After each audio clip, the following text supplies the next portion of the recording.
brought to you by Silver Pumps. Top quality और consistent performance के लिए सिर्फ सिल्वर पंप नाम याद रखना। नमस्कार दिल्ली वालों, कैसे हैं आप लोग? वाह वाह वाह। मैंने पर्दे पर अपनी 40 साल की उपलब्धियां देखी और आज हम 100 दिन की उपलब्धियां यहां पर दिल्ली सरकार की डिस्कस करने आए। उपलब्धियों के बारे में बात करना बहुत जरूरी होता है। उपलब्धियां खासकर जब मुश्किल से वो हासिल की हों। मेरे जीवन की उपलब्धियों के बारे में लोग अब जानते हैं, लेकिन उससे पहले मैंने क्या क्या किया उसके बारे में बहुत कम लोग जानते हैं। कहां से मैंने शुरुआत की थी, कहां पहुंचे।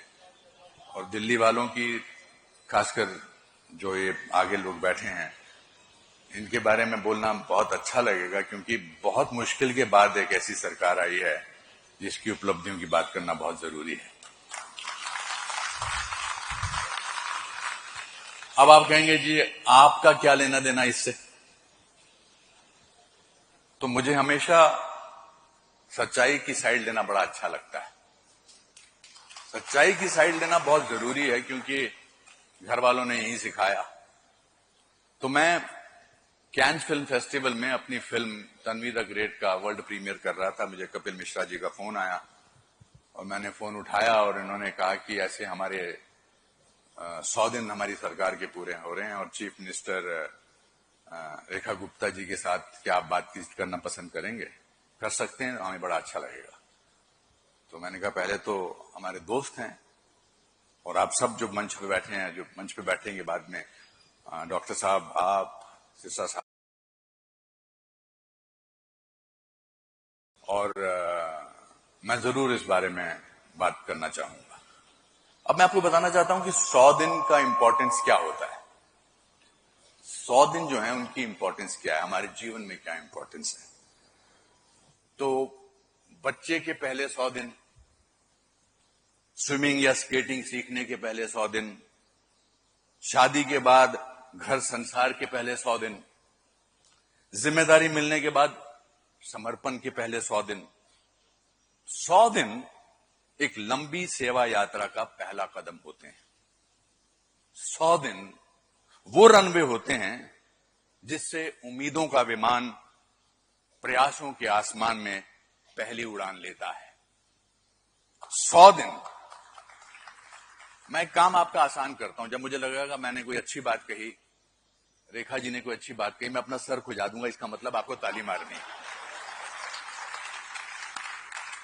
तो एक रिहर्सल कर लेते हैं।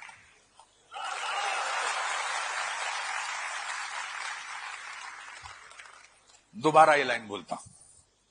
100 दिन वो रनवे होते हैं जिससे उम्मीदों का विमान प्रयासों के आसमान में पहली उड़ान लेता है।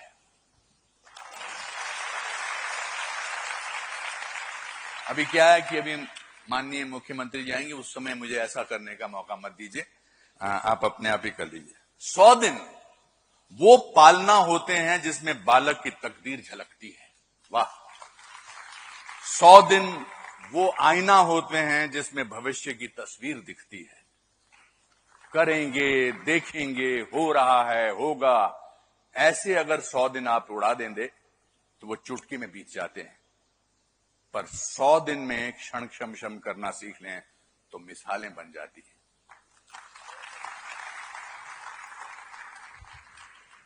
मैं रेखा जी को, जो भी हम इंटरनेट पे पढ़ते हैं, मैं उससे मैंने पता किया, लेकिन कल मैं उनसे मिला और आज भी उनसे बैक स्टेज में मेरी मुलाकात हुई और मुझे लगा कि दिल्ली का भविष्य बहुत अच्छा है। फिर मैं बाकी मंत्रियों से मिला तो मुझे लगा कि दिल्ली का भविष्य तो वाकई बहुत अच्छा है।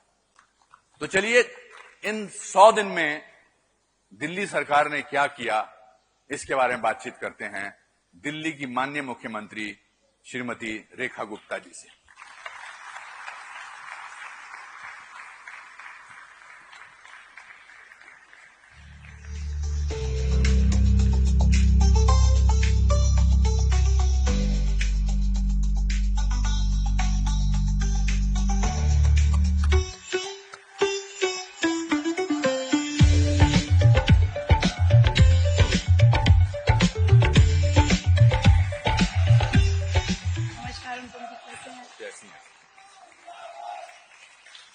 माननीय मुख्यमंत्री रेखा गुप्ता जी, आपका स्वागत है।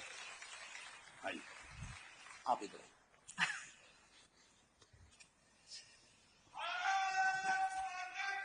जय।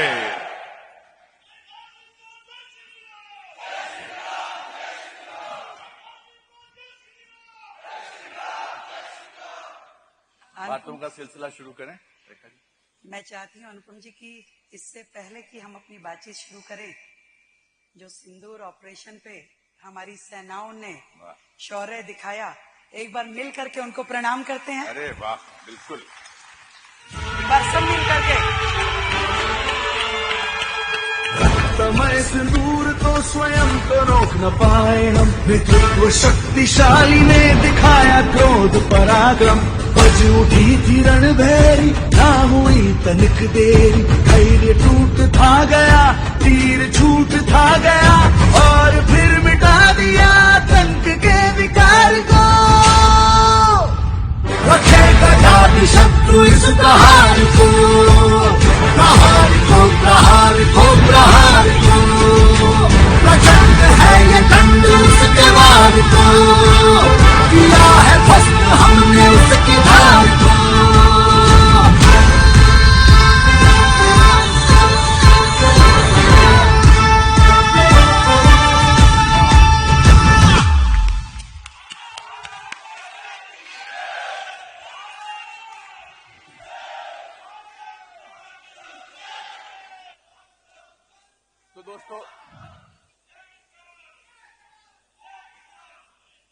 तो दोस्तों पहला डिफरेंस तो आपने आज ही दिखा दिया कि बात की शुरुआत में आपने कहा कि ऑपरेशन सिंदूर की बात करते हैं।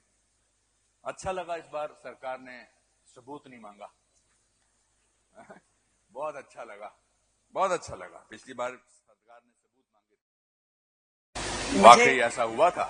मुझे सच में ये सोच के अफसोस होता है कि इस कुर्सी पे मुझसे पहले वो लोग बैठे जो देश की सेनाओं पे प्रश्न चिन्ह लगाते थे, जो देश के दुश्मनों के साथ हाथ मिलाते थे, और जिसमें ना मातृभूमि के प्रति निष्ठा रही और ना ही देश के प्रति प्यार। और ये जो ऑपरेशन सिंदूर हुआ, अनुपम जी, मैं एक महिला हूं, मैं विशेष रूप से ये कह सकती हूं देश की उस आधी आबादी की ओर से कि इस ऑपरेशन सिंदूर ने पूरे देश की बहनों का सम्मान बढ़ाया। धन्यवाद करती हूं आदरणीय प्रधानमंत्री नरेंद्र मोदी जी को, जिन्होंने देश की बहनों का स्वाभिमान बनाए रखने के लिए ये ड्राइव किया, और दुश्मन देश में जाकर के जिस तरीके से आतंकी अड्डों को उड़ाया गया, उन पे प्रहार किया गया, आज देश की सभी बहनें सेनाओं को शत शत नमन करती हैं, देश के प्रधानमंत्री को प्रणाम करती हैं। मैंने तो एक पोयम भी 4 लाइनों की जी बिल्कुल लिखी, तो मैं चाहूंगी मैं उसे पढ़ूं। जी बिल्कुल। पोयम का नाम रखा मैं भी सिंदूर हूं। वाह। चुप्पी में मैं धैर्य हूं, चुनौती में मैं शौर्य हूं, हाँ मैं भी सिंदूर हूं। वाह। मैं आतंकियों का वध हूं, मैं हौसलों की सरहद हूं, मैं जीवन दात्री, मैं सहार की साक्षी, मैं सिंदूर हूं। मुझे निर्बल जानकर के जिसने गोली चलाई थी, उन शत्रुओं पे मैं कड़ा प्रहार हूं, हर बेटी बहू का उपहार हूं, मैं भारत का कल और आज हूं, मैं हिंदुस्तानी लाज हूं, हाँ मैं सिंदूर हूं। वाह, बहुत रेखा जी, मैं कश्मीर का रहने वाला हूं, हालांकि मेरी पैदाइश और मेरा पढ़ाई जो थी वो शिमला में हुई। 32 साल से हम कश्मीरी हिंदुओं की प्रताड़ना को जो है वो झेलते आ रहे हैं। तो बहुत सालों बाद जब कश्मीर फाइल्स बनी तो मुझे एक क्षण कभी नहीं भूलता है, और मैं ये पीड़ा से कह रहा हूं, दुख से कह रहा हूं, जब पिछले मुख्यमंत्री जी ने असेंबली में कश्मीरी हिंदुओं का मजाक उड़ाया था और कहा था कि ये फिल्म अगर इतनी जरूरी है तो यूट्यूब पे लगा दीजिए। मुझे बड़ा दुख हुआ, क्योंकि मैं इस दुख को अपने अंदर लेके चल रहा था बहुत सालों तक। मेरे मामा, मेरे ताया, दादाजी सबने वो बर्दाश्त किया था। इसलिए जब आपने कहा कि आज मैं ऑपरेशन सिंदूर से इसकी शुरुआत करती हूं तो मुझे अच्छा लगा, और आपने अंदर भी मेरे से जो बातें की मुझे बहुत अच्छा लगा। मेरा एक सवाल बड़े नेचुरली मेरे मन में उठता है कि आपको दिल्ली क्यों अच्छी लगती है? दिल्ली के बारे में जो मुझे सबसे अच्छी चीज लगती है ना अनुपम जी, एकता में जो यहाँ का स्वरूप है, एक मिनी इंडिया, एक भारत श्रेष्ठ भारत का ये एक तरह से छोटा विजन मैं कहूं कि आज देश के अलग अलग प्रांतों से, देश के अलग अलग हिस्सों से हर प्रांत के लोग दिल्ली में बसते हैं, और दिल्ली का अपना अलग से कोई कल्चर नहीं है। आज हम सभी यहाँ महाराष्ट्र का यदि गणेश चतुर्थी मनाते हैं तो गुजरात का गरबा भी बड़े शौक से हम खेलते हैं, हरियाणा की तीज करते हैं तो बिहार की छठ पूजा भी बड़े धूमधाम से मनाई जाती है। तो ये जो डाइवर्सिटी है ये दिल्ली का कल्चर है, और इसीलिए इस अनेकता में एकता को जब मैं फील करती हूँ तो मुझे दिल्ली की ये चीज बहुत ही खूबसूरत लगती है।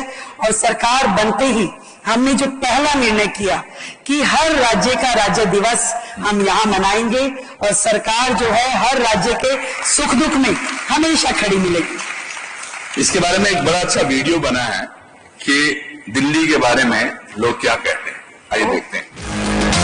अब दिल्ली की गर्मी तो हर किसी को फील है, पर दिल्ली में हुए हाल फिलहाल चेंजेस दिल्ली वालों को फील हो रहे कि नहीं हो रहे, चलो दिल्ली वालों से जानते हैं और उनसे पूछते हैं आखिर दिल्ली में चल क्या रहा है साहब। आपके दिल्ली में फेवरेट जगह कौन? इंडिया गेट, राष्ट्रपति भवन है, इंडिया गेट है, नेहरू पार्क, स्मृति बेस्ट है सर। आपके हिसाब से दिल्ली में अभी चल क्या रहा है? अभी अच्छा ही चल रहा है। It's just how it's always is. हमेशा वाइब, हमेशा फन। बहुत लार्ज स्केल प्रोसेस चल रहा है, बहुत अच्छा चल रहा है, साफ सुथरा है, बढ़िया है, सड़कें अच्छी बन गई हैं। आप गवर्नमेंट के जाने के बाद बीजेपी कुछ काम कर रही है।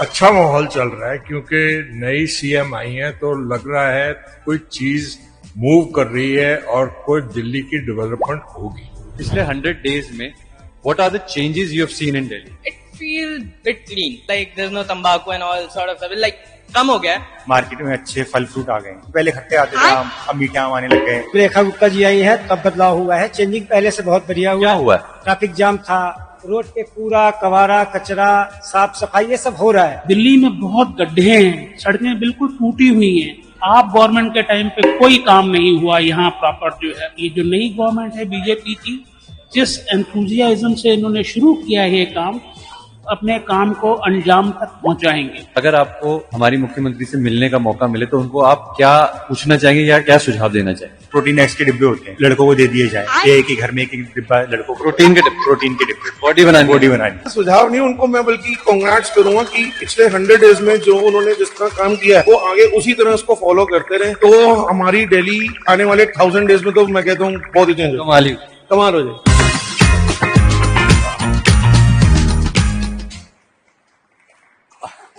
आप मुद्दों पे जीती हैं, आपकी सरकार मुद्दों पे जीती हैं। पूरा देश की राजधानी है दिल्ली, तो सारी दुनिया सारे देश को पता है कि क्या क्या मुद्दे थे।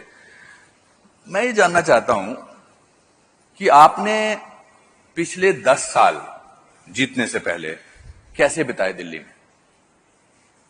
संघर्ष में, जब ये देखते थे कि दिल्ली की जनता के साथ अन्याय हो रहा है, जब भ्रष्टाचार की रोज पोलें खुलती थी, जब शराब के ठेके गली गली खुल गए थे, तो हम संघर्ष में थे। हम कभी सचिवालय पे प्रदर्शन करते थे, कभी विधानसभा पे जाते थे, कभी केजरीवाल साहब के घर जाते थे, आवाज उठाते थे।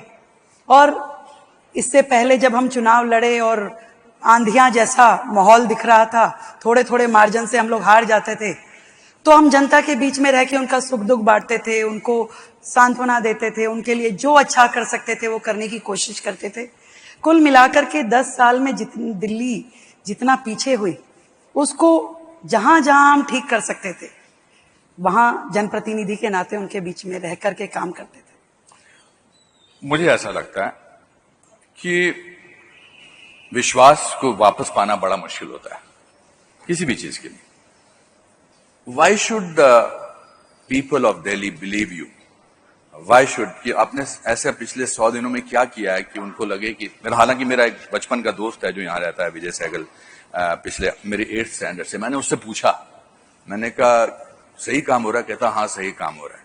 पर मैं आपसे जानना चाहता हूं कि हमारे कुछ तो यहाँ पर बैठे हैं ऑडिटोरियम में, मगर लाखों लोग इसको अलग अलग प्लेटफॉर्म पे देख रहे होंगे, वो भी जानना चाहेंगे, जब विश्वास टूटता है तो उसको दोबारा मुकम्मल करना बड़ा मुश्किल होता है। हालांकि आपने मुद्दों पर जीता, तो why should the people of Delhi believe you and what has happened in these 100 days? आप ठीक कह रहे हैं अनुपम जी।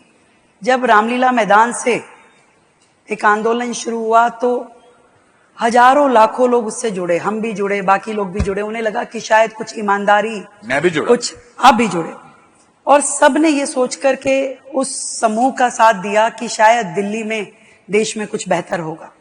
वो लोग जो कहते थे हमें सत्ता का लालच नहीं, इतने लालची हो गए कि सत्ता के अलावा उन्हें कुछ दिखता नहीं था। एक राज्य की सत्ता मिली तो दूसरे की ओर दौड़ पड़े। और आप सही कह रहे हैं कि लोगों का एक विश्वास टूटा इस 10 साल में। लोगों को लगा कि जिस ईमानदारी को हम खोज रहे थे वो मिली नहीं। आज भी वहां भ्रष्टाचार के अड्डे बने हुए थे। और क्यों नई सरकार पे विश्वास करें, ये प्रश्न आपके मन में, लोगों के मन में हो सकता है।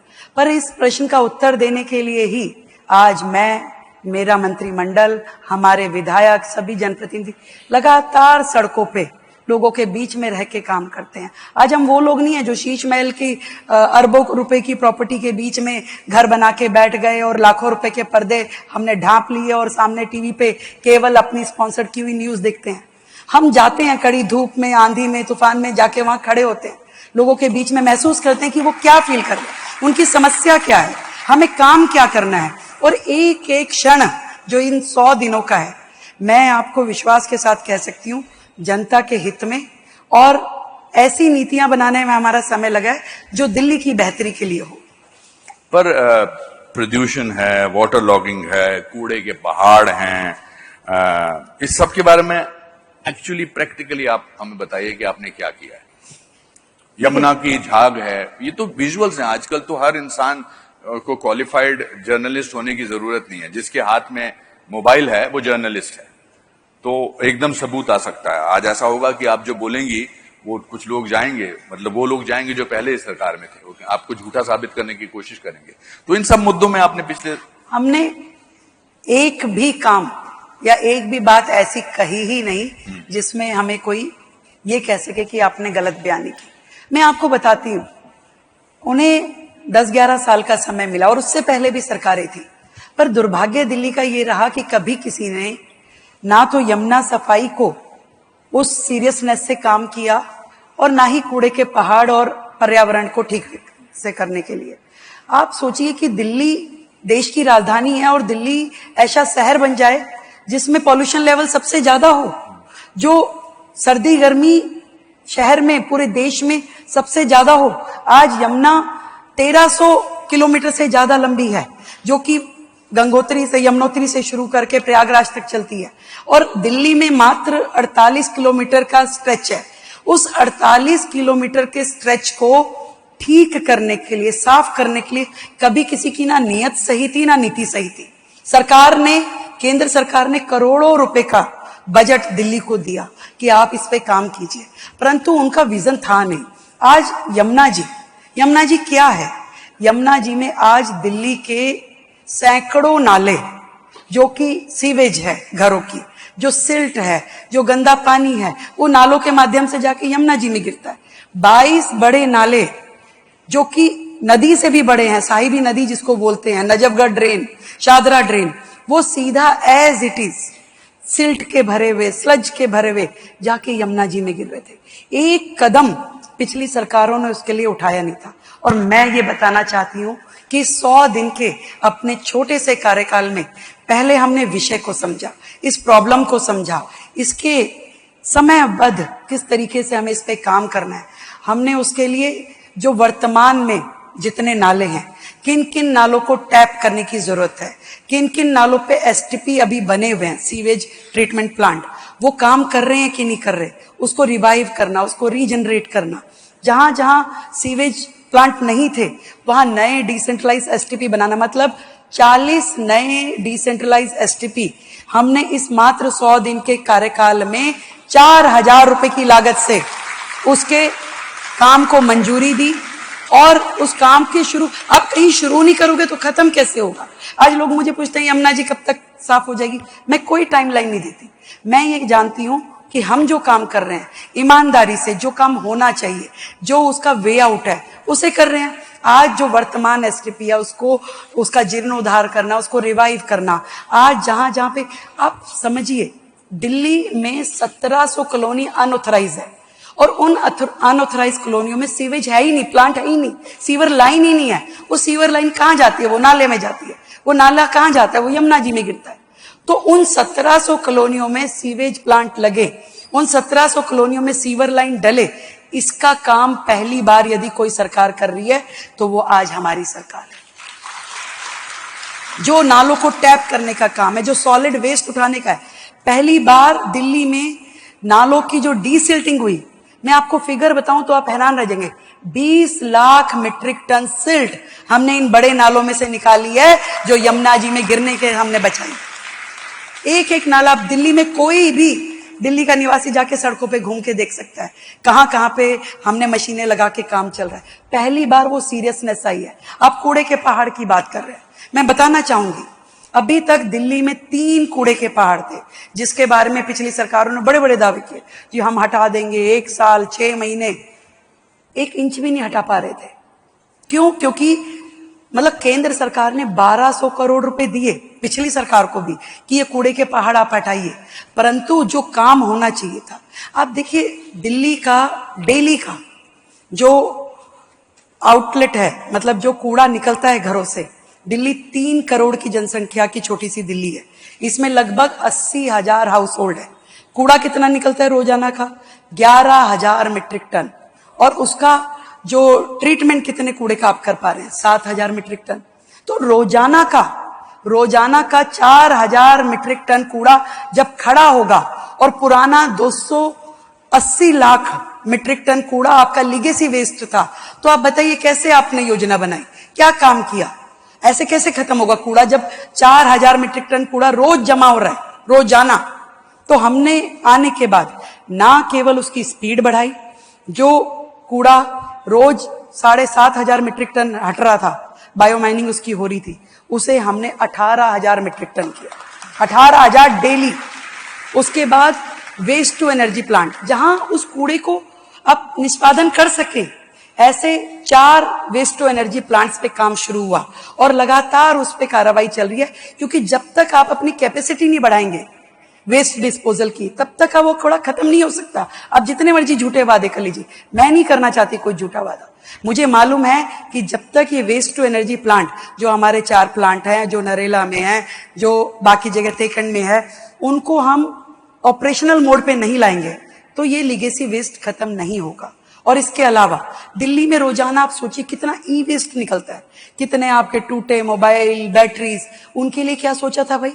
पहली बार सरकार ने तेखंड में एक नया वेस्ट टू एनर्जी प्लांट, जिसमें आपका दिल्ली का पूरा ई वेस्ट वहां पे चैनलाइज होगा, वो बनाने की योजना करी। तो ये काम है जो दिल्ली को करने हैं, दिल्ली के लिए करने हैं।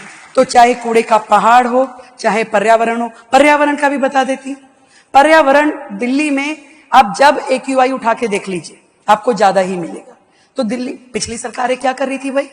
उन्होंने कहा कि हम ऑड इवन कर रहे हैं, इससे खत्म हो जाएगा। क्या ऑड इवन से पॉल्यूशन खत्म हो रहा है? आप चलाते थे, अगर वाटर स्प्रिंकलर चलाया आपने मात्र 2 महीने सर्दी के, अरे पॉल्यूशन तो 12 महीने का है। आप जनवरी से लेकर दिसंबर तक पॉल्यूशन चलता है। आज गर्मियों में भी पॉल्यूशन लेवल हाई होता है। तो आपकी क्या योजना थी? कोई योजना नहीं थी। पहली बार हमारी सरकार आने के बाद हमने एक विस्तृत योजना के माध्यम से, दिल्ली में 250 वार्ड है, 70 विधानसभा है, तो 250 के 250 वार्डों पे 4-4 मशीनें पर वार्ड वाटर स्प्रिंकलर की, जिसमें इंटीग्रेटेड स्मोक गन्स हैं, वो मशीनें हमने ऑर्डर देके मंगवाई ताकि 12 महीने वहां काम चले, कभी भी पॉल्यूशन लेवल जो है हाई ना हो। और जितनी दिल्ली में हाई राइज बिल्डिंग है उन सब पे हमने स्प्रिंकलर्स लगाने की योजना बनाई ताकि एक ऊंचे लेवल से, वहीं से आपका डस्ट पार्टिकल्स जो है वो नीचे हो। हमने दिल्ली में EV पॉलिसी, यानी कि पब्लिक ट्रांसपोर्ट जो है हमारा पूरा का पूरा इलेक्ट्रिक मोड पे आए। इसके लिए हमने अभी 400 बसें लॉन्च करी, जिसका नाम हमने देवी रखा। देवी यानी दिल्ली इलेक्ट्रिक व्हीकल इंटरकनेक्टर। तो ऐसे पूरा का पूरा पब्लिक ट्रांसपोर्ट जो है वो इलेक्ट्रिक मोड पे है। ईवी स्कूटीज, ईवी कार, लोग जो है ग्रीन एनर्जीज के ऊपर जाए। सोलर का बड़ा सिस्टम हमने खड़ा किया, मतलब हर रेजिडेंशियल रूफटॉप पे आपका सोलर हो। सरकारी बिल्डिंग्स को हमने कंप्लीट कर दिया, सब पे सोलर रूफटॉप लगाई है। ज्यादा से ज्यादा दिल्ली को ग्रीन एनर्जी की तरफ चैनलाइज करना पड़ेगा, तभी तो ये एयर पॉल्यूशन हो, आपका जितना पॉल्यूशन दिल्ली में है वो सब खत्म हो पाएगा। तो मैं इतना कह सकती हूं कि सरकार ईमानदारी से काम कर रही है और एक एक काम जो रिक्वायर्ड है दिल्ली के लिए योजनाबद्ध तरीके से बेस्ट टेक्नोलॉजी के साथ हम दिल्ली की धरातल पे उनको लेके आ रहे हैं। मेरे जहन में एक बात आ रही है, सोच रहा हूं बोलूं या ना बोलूं, पर मैं बोल देता हूं। आप इतनी देर तक बोलते रही उपलब्धियों के बारे में, आप एक भी बार खांसी नहीं।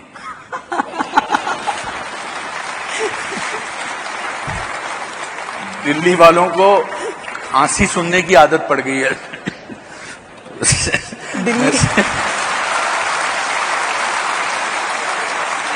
मैं माफी चाहता हूं, मेरे से रहा नहीं गया कि ना आप खांसी हैं और ना यहां बैठे 2000 लोग खांसे हैं अभी तक।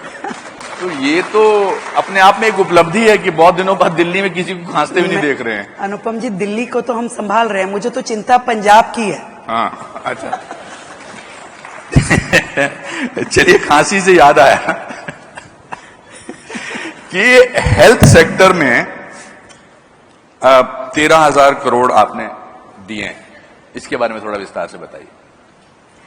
देखिए, और इसके साथ ही फिर मैं ये भी पूछना चाहूंगा कि मोहल्ला क्लिनिक जिनको कि बहुत बोला गया ये फिर से ठीक होंगे या उनकी जगह कुछ और आएगा? दिल्ली जो देश की राजधानी है, मैं इसीलिए बार बार इस शब्द का इस्तेमाल कर रही हूं कि सच में बाकी राज्यों से दिल्ली अलग कैसे है, क्यों यहां और ज्यादा अधिक ध्यान देने की जरूरत है। भाई, दिल्ली वालों को जो अधिकार था वो आज तक मिला ही नहीं उन्हें। पूरे देश में आयुष्मान योजना लग गई, सबको लाभ मिलने लगा। 5 लाख रुपए का इलाज केंद्र सरकार करा रही थी, पर हमारे पिछले मुख्यमंत्री साहब ने वो आने ही नहीं दी। हमारी सरकार ने पहला दिन जब शपथ लेने के बाद हम सचिवालय में आके बैठे, पहली कैबिनेट में दिल्ली के लिए आयुष्मान योजना को लागू किया। और ना केवल 5 लाख रुपए, 5 लाख तो केंद्र दे रहा था, उस 5 लाख में हमने अपने 5 लाख दिल्ली सरकार की ओर से जोड़े और 10 लाख रुपए का इलाज आज आयुष्मान योजना के माध्यम से दिल्ली ले पा रही है, जिसका अधिकार और रजिस्ट्रेशन 3.5 लाख रजिस्ट्रेशन अभी तक इस मात्र 100 दिन में हो चुके हैं। 3.5 लाख रजिस्ट्रेशन। और इसी तरीके से जो 70 साल के बुजुर्गों वाली योजना मोदी जी की है, वो भी नहीं आने दे रहे थे केजरीवाल साहब, हमने उसे दिल्ली में 1.5 लाख रजिस्ट्रेशन हम कर चुके हैं। दिल्ली का हर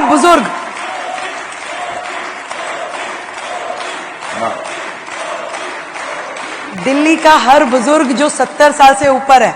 और देखिए कितनी खूबसूरत योजना है, जिसमें आपको कोई इनकम क्राइटेरिया नहीं है, कोई टैक्स लायबिलिटी वाला इसमें सेगमेंट नहीं है।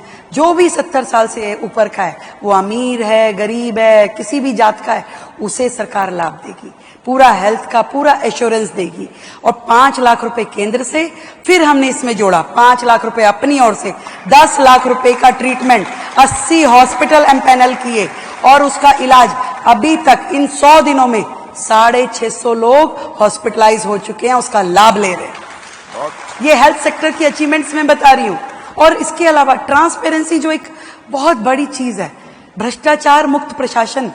आज जिस तरीके से सरकार चल रही है, पहले क्या होता था, अब दवाई खरीद में भ्रष्टाचार, नियुक्तियों में भ्रष्टाचार, हॉस्पिटल की मैनेजमेंट में भ्रष्टाचार, इंफ्रास्ट्रक्चर में भ्रष्टाचार।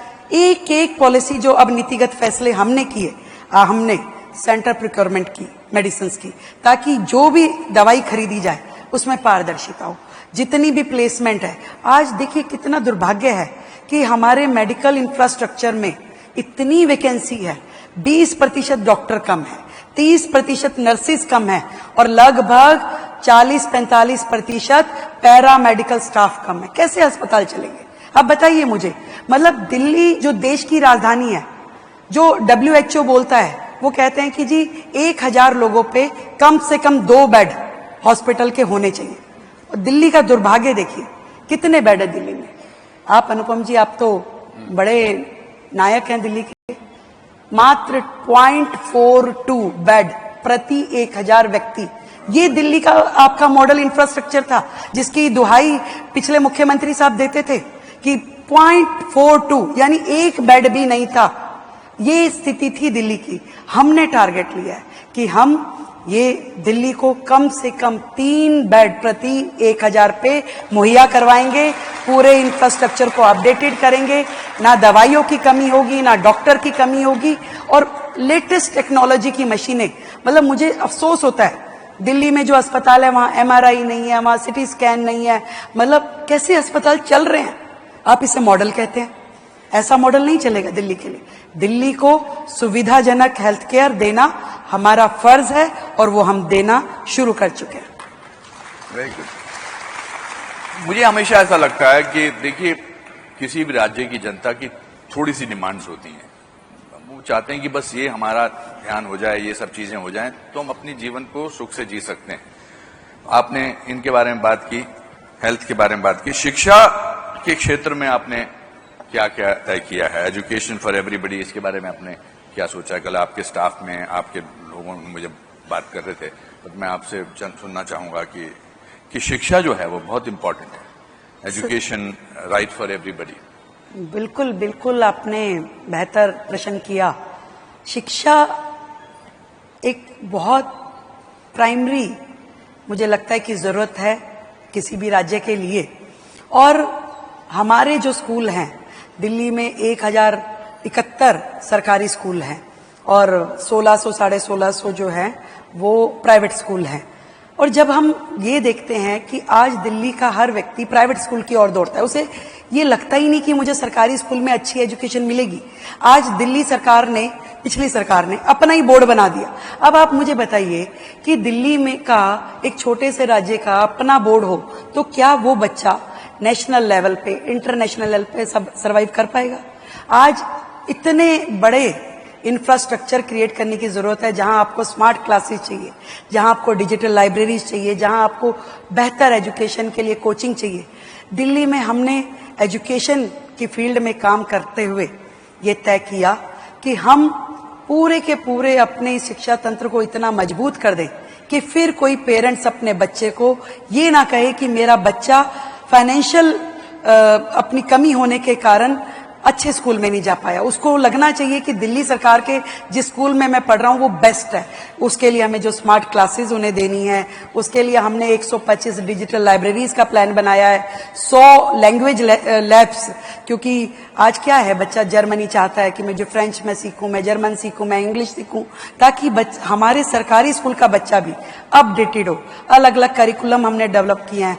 और यहाँ तक कि जो एक नेक्सस चल रहा था प्राइवेट स्कूलों में फीस को लेकर के, कितनी भी फीस कोई भी स्कूल बढ़ा देता था और सरकार जो थी वो अंडर टेबल उनसे सेटिंग करती थी। पेरेंट्स परेशान होकर लड़ते बिड़ते रहते थे, कोर्टों में केस चलते रहते थे। पहली बार दिल्ली सरकार ने अपना खुद का दिल्ली की एजुकेशन के लिए एक्ट बनाया to control fee of private school, और इसको हम अब ऑर्डिनेंस के रूप में लेके आ रहे हैं ताकि दिल्ली के बच्चों को एक सुकून मिल सके। So बेसिकली आप कहना चाह रही हैं कि प्राइवेट स्कूल्स जो अपनी फीस खुद बढ़ा देते थे सरकारी स्कूलों की, आपने उस पर एक एक्ट बनाया, थोड़ा इसके बारे में विस्तार से बताएंगे? देखिए, अभी तक क्या था, जो दिल्ली थी वो जिस एक्ट से ड्राइव हो रही थी उसमें यह कहा जाता था कि आप अपनी फीस बढ़ा लीजिए और केवल डायरेक्टर एजुकेशन को इन्फॉर्म कर दीजिए। हमने देखा कि जब लगातार स्कूल फीस बढ़ा रहे हैं, पेरेंट्स कुछ कर नहीं पा रहे, कोर्ट कुछ साथ नहीं दे रहा है, तो क्या करना चाहिए।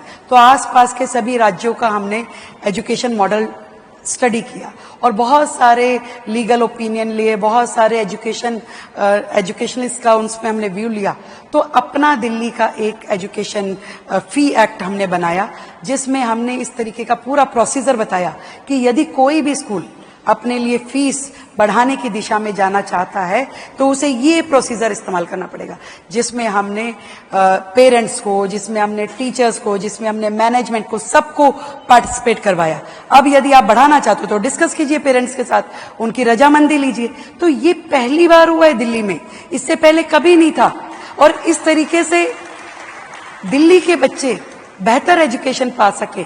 आज कितने सारे एग्जाम हैं, आप नीट देना पड़ता है, आपको जेई देना पड़ता है, इवन कॉलेज में जाने के लिए आपको सीयूईटी देना पड़ता है। आज बच्चों को इतनी महंगी असिस्टेंस कैसे मिलेगी, उनको कोचिंग कहां से मिलेगी?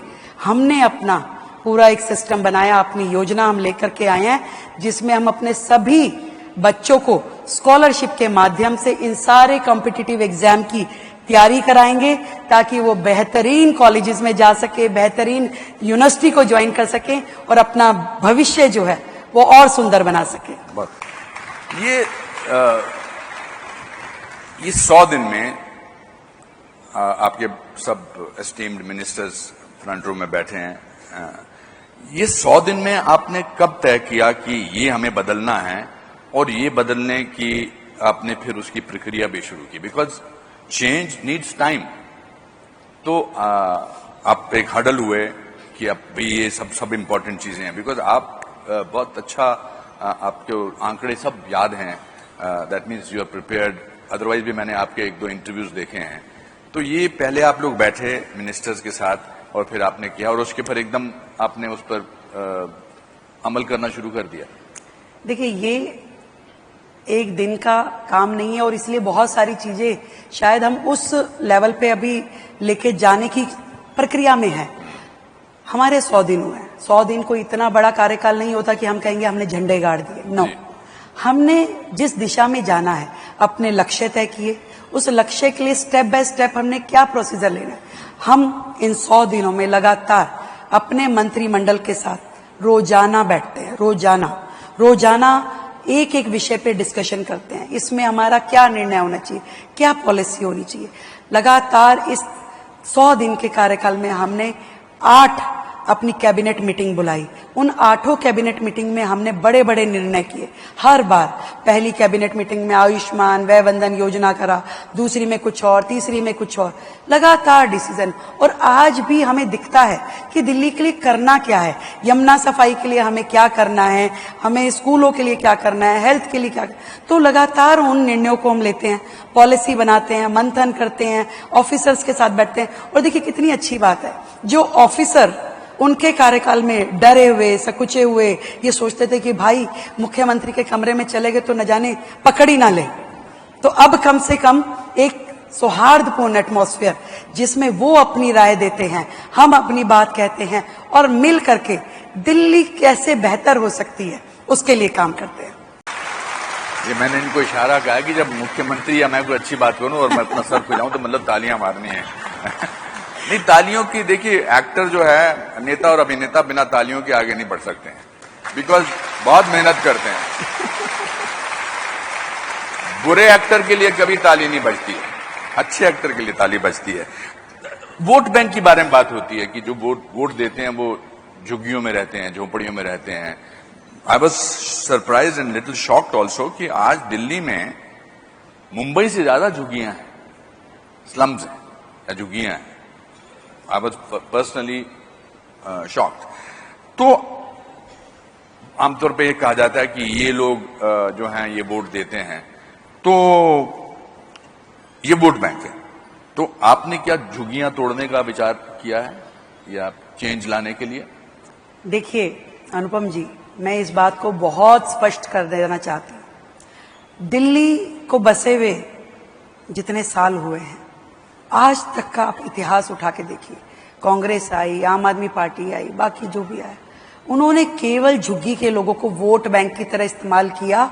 एक भी झुग्गी को, जहां से वो 40 साल से जहां बैठे हैं, जहां बसे हैं, उसको 1 इंच भी आगे नहीं बढ़ाया। उनके लिए कभी कोई सुविधा नहीं दी।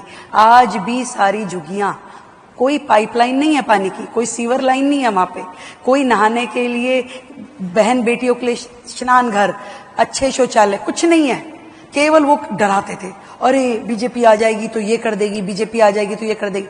पहली बार दिल्ली के इतिहास में ये हुआ है कि जो सरकार आई, जब मैंने अपना 1 लाख करोड़ का बजट प्रस्तुत किया, उसमें 700 करोड़ रुपए केवल मात्र झुग्गियों की डेवलपमेंट के लिए रखे। वहां नाली खड़ंजा बनना चाहिए, वहां बच्चों के लिए पार्क होना चाहिए, बस्ती विकास केंद्र होना चाहिए, बहनों के नहाने के लिए स्नान घर होना चाहिए। किसने रखा? आज तक किसी सरकार ने रखा है? निकलवाइए उनके बजट। पहली बार हमने रखा और आज मुझे ये कहते हुए गर्व है कि हर झुग्गी में कोई ना कोई काम शुरू हो गया और आगे शुरू होगा। और आगे ये झुग्गी तोड़ना हमारा ध्येय कतई नहीं है, ये दिल्ली की लाइफलाइन है। आज दिल्ली चल ही नहीं सकती, ये मजदूर वर्ग है, ये अपना मेहनत करके रोजी रोटी कमाते हैं और दिल्ली को चलाते हैं। इन दिल्ली को चलाने के लिए इनको बेहतर रहने की व्यवस्थाएं देनी है, इनके लिए हमें काम करना है, इनको सुकून से ये जी सके ऐसी। तो जब तक ये लोग अपने पक्के मकानों में शिफ्ट नहीं हो जाते, जहां वो रह रहे हैं वहीं रहेंगे, पर बेहतर सुविधाओं के साथ रहेंगे, ये हमारा वादा है। अब महिला चीफ मिनिस्टर हैं, आपने पिछले 100 दिनों में महिलाओं के लिए क्या किया है? मैंने अपना रिसर्च अच्छा किया है, बहुत अच्छा किया और इसका जवाब मैं देना भी चाहती थी। मैं जब मुख्यमंत्री बनी, आदरणीय प्रधानमंत्री जी ने जब ये निर्णय किया होगा, तो मैंने ये देखा कि उस दिन से आज तक मैं जहां जाती हूँ, बहनों की आंखों में एक अलग चमक होती है। महिलाएं मुझे देख के इतना प्रसन्न होती हैं कि मैं बता नहीं सकती, और उनको इतनी ढेर सारी मुझसे आशाएं हैं, अपेक्षाएं हैं। और मैं ये बताना चाहती हूँ इस मंच के माध्यम से, मैं उनकी सारी आशाएं पूरी करना चाहती हूँ। और उस दिशा में, चाहे वो बहन झुग्गी की हो, चाहे वो बहन कोठी की हो, चाहे वो बहन किसी भी वर्ग की हो, उनकी सुरक्षा का दायित्व, उनके सम्मान का दायित्व, उनके लिए उनकी एक फाइनेंशियल, उनको जो असिस्टेंस देनी है, उसका पूरा का पूरा जिम्मेदारी हमारे ऊपर है। और इसीलिए हमने जो वायदा किया था कि बहनों को 2,500 रुपये प्रति माह देना है, गरीब बहनों को, उसके लिए मैंने अपने बजट में 5100 करोड़ रुपए का बजट रखा और लगातार लगभग 6 मीटिंग उस विषय पे हमने की। क्या उसकी योजना होनी चाहिए, किस प्रकार से, कौन कौन उसके लिए कैपेबल जो डेलीगेट हैं, किन किन के नाम उसमें आ सकते हैं, क्या उसकी, क्योंकि हम नहीं चाहते जैसे हिमाचल में हुआ या जैसे बाकी राज्यों में हुआ कि योजना शुरू कर दो पर दे नहीं पाओ, या फिर जैसे आम आदमी पार्टी पंजाब में घोषणा कर दी, आज तक नहीं दे पाए। दिल्ली के लिए भी उन्होंने घोषणा की, आज तक 1 रुपया उन्होंने बहनों को दिया नहीं। उन्होंने कहा था लोकसभा चुनाव से पहले कि 1,000 रुपए देंगे बहनों को, पंजाब में उन्होंने कहा जी हम 2,000 रुपए देंगे, 1 रुपया नहीं दिया। दिल्ली सरकार का वादा है, हमारी पार्टी ने संकल्प लिया है, जो कहा है 100% होगा, परंतु योजना बद्ध तरीके से इस योजना को लागू किया जाएगा, क्योंकि योजना शुरू होने के बाद ये बंद ना हो और एक एक जो इसमें योग्य बहन का बनता है अधिकार, उसको वो अधिकार मिलना चाहिए, कोई छूटे ना। पूरी योजना होने के बाद इसे लागू किया जाएगा, पर जरूर लागू किया जाएगा, सबको उनका हक दिया जाएगा। और भी बस जोड़ना चाहूंगी, बहनों की बात आपने कही, दिल्ली में सुरक्षा को लेकर बड़ा चिंतित रहते हैं लोग। बहनें दिल्ली शहर में सुरक्षित हों, इसके लिए हर चौक चौराहे पे कैमरों की व्यवस्था, वुमेन पीसीआर की व्यवस्था, एक 1 स्टॉप सेंटर जहां पे किसी भी दुर्घटना की स्थिति में वो आके मदद ले सके। पूरे 11 डिस्ट्रिक्ट में 11 सेंटर ऐसे हमने खोले हैं, सखी निवास खोले हैं, जहां की वो बहनें जाकर के अपनी कोई भी तकलीफ की स्थिति में जाकर के वो रह सके। और जो हमारी वो बहनें हैं जो छोटी छोटी मजदूरी के काम करती हैं, जो सोचती हैं कि मैं अपने बच्चे कहाँ छोड़ के जाऊं, उनके लिए तो कोई खर्च नहीं था, हमने ऐसे 500 पालना खोलने शुरू कर दिए हैं, जहां पे वो मजदूर बहन अपने बच्चे को छोड़ के जा सकेगी, बेहतर आंगनवाड़ी बन सकेगी।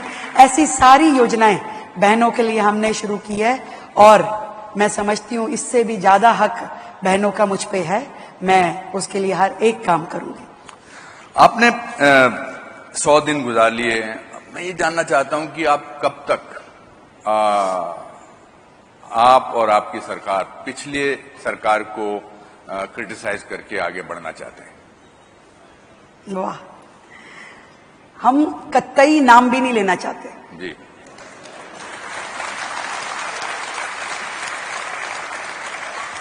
ये जो कांटा दिल्ली की जनता के दिलों में चुभा था ना, उस पे मरहम लगते सा लगेगा।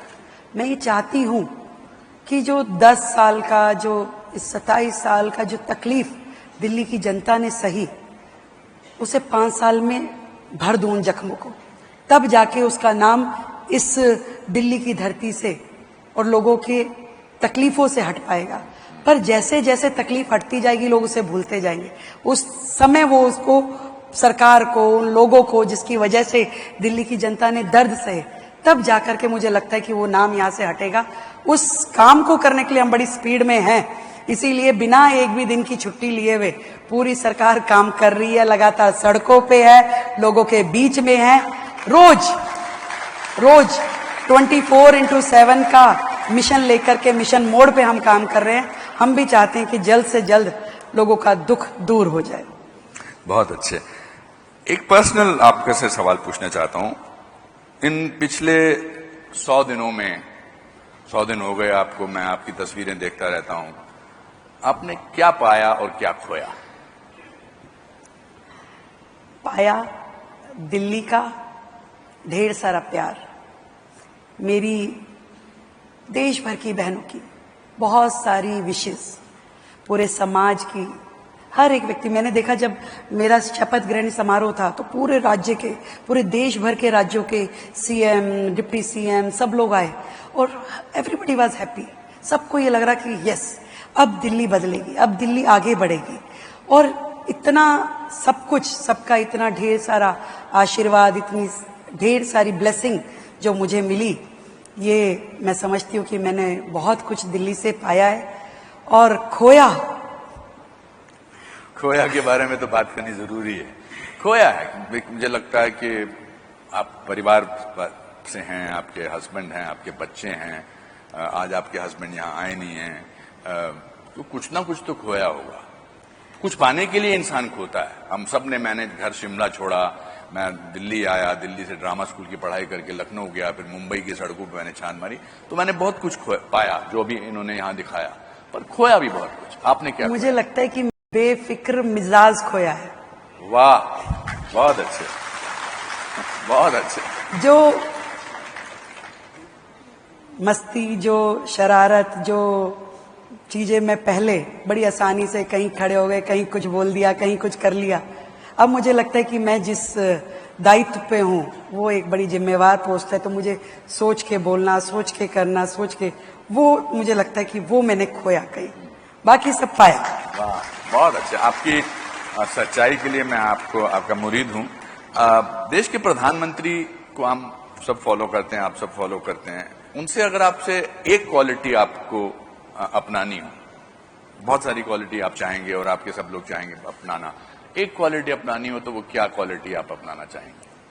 डेडिकेशन।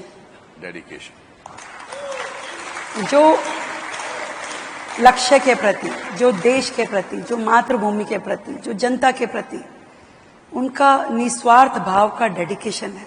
मुझे लगता है कि हर नेता को की पहली सीढ़ी वही है। वो जब उस भाव को अपने अंदर लेता है, उसके बाद ही वो आगे बढ़ सकता है। और वो जो लाइन किसी कवि ने कही है ना कि भरा नहीं जो भावों से, बहती जिसमें रसधार नहीं, हृदय नहीं वो पत्थर है जिसमें स्वदेश का प्यार नहीं। बहुत अच्छा। तो ऐसी भावना मैं समझती हूँ कि मोदी जी के माध्यम से देश के हर एक व्यक्ति में जाए। वो एक एक बात जो कहते हैं वो देश के लोगों के लिए अलग तरह का मोटिवेशन है। वो कभी कहेंगे वोकल फॉर लोकल, कभी वो अपनी देश की हर चीज को आगे बढ़ाने के लिए जिस तरीके से काम करते हैं वो हमारे लिए सच में इंस्पिरेशन। बहुत अच्छे। देखिए, मैंने जो आज आपसे बातें की, सलीम साहब का एक बड़ा अच्छा डायलॉग है, एक फिल्म में बोला था कि सच्चाई वो दिया है, जो मुझे आपकी बातों से आज दिखाई दिया, सच्चाई वो दिया है जिसको अगर पहाड़ की चोटी पर भी रख दिया जाए तो बेशक रोशनी कम करता है लेकिन दिखाई बहुत दूर से भी देता है। वाह। तो आज तो मुझे आपकी आंखों में, और मैं प्रार्थना करूंगा कि कपिल जी जब मुझे आपके 5 साल पूरे होने वाले हों तब मुझे बुलाएं और मैं आपसे बातचीत करूं, तो भी आपकी आंखों में वही सच्चाई, वही डेडिकेशन हो जो मुझे उम्मीद है कि होगी। आपसे बात करके मुझे बहुत अच्छा लगा। मैं हमेशा सोचता हूं कि कभी ना कभी किसी ना किसी से बात करके हमेशा कुछ सीखने को ही मिलता है, और मुझे भी बहुत कुछ सीखने को मिला आपके अंदाज से, आपकी बेबाकी से, आपकी सच्चाई से। मुझे आज यहाँ बुलाने के लिए बहुत बहुत शुक्रिया। प्रणाम, नमस्कार, जय Hind. Thank you so much. मैं चाहूंगी कि हमारा पूरा मंत्रिमंडल एक बार मंच पे आए और हम दिल्ली की जनता का धन्यवाद करें, अपने सभी कार्यकर्ताओं का धन्यवाद करें और आदरणीय देश के प्रधानमंत्री जी का धन्यवाद करें, जिन्होंने हम सब के अंदर ये विश्वास जताया और मिल करके, अभी तो 100 दिन का ये कार्यकाल हुआ है, मिल करके दिल्ली की सेवा, विकसित दिल्ली, विकसित भारत के इस मिशन को मिशन मोड पे लेके जाएं। एक बार आप सबके लिए मैं चाहूंगी जोरदार तालियां हो।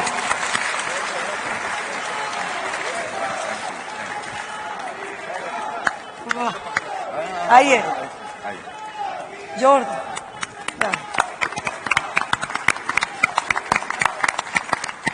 थैंक यू, धन्यवाद। Thank you so much all of you. आप सबकी ब्लेसिंग, बहुत बहुत धन्यवाद। भारत माता की जय। भारत माता की धन्यवाद। मैं डॉक्टर साहब को मिल के आता हूं। जी, थैंक यू सो